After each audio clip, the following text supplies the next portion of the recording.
The John Curtis name is legendary in New Orleans high school football, and Johnny Curtis won 13 state titles as an assistant for his father at John Curtis Christian. And now he's made the jump to college. My biggest thing in making this jump to college football is I had some opportunities in the past, and it just seemed like nothing kind of really worked out, whether it was financially or they were in the back end of a contract. And this one just never really put any roadblocks. I came because of the character of Coach New. I knew that first and foremost. It is a long way from home. It is a big adjustment for me, but I thought if I was going to make this transition, Coach New was the person that I wanted to make it with.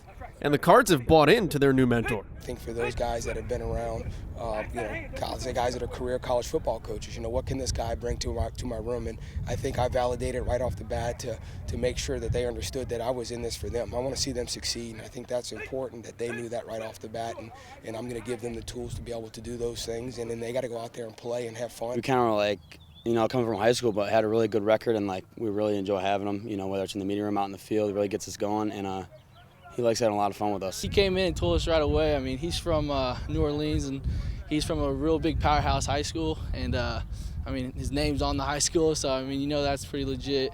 And his whole family's pretty respected down south in New Orleans, and as a player, he played in the SEC, and he told us where he played and who he played against. So he played some big-time ball, and he's really smart when it comes to football. Especially one thing harped on in high school: fundamentals. Sometimes in college football, we get so tied into schemes that we lose our fundamentals, and I think that's one of the things that, as I've noticed through this, is that kids are starving for that. They're starving for tools. It's paying off. You can tell with whether it's taking on blocks or blitzing techniques or just anything like that. Even our swim techniques, our rip techniques, our shrug techniques, all that stuff, we're practicing every day so we can use it during team, and it's really been paying off.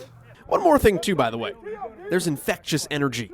I would say Coach Curtis is a real funny guy in his own type of way, and I think a coach has to be like that to get his players going, and I think he does exactly that. He just gets us going, he jacks us up, and it's contagious. Once you get one guy like that, it kind of spreads pretty fast. Hopefully spreading across the MAC this fall. Joel Godet, BallStateSports.com.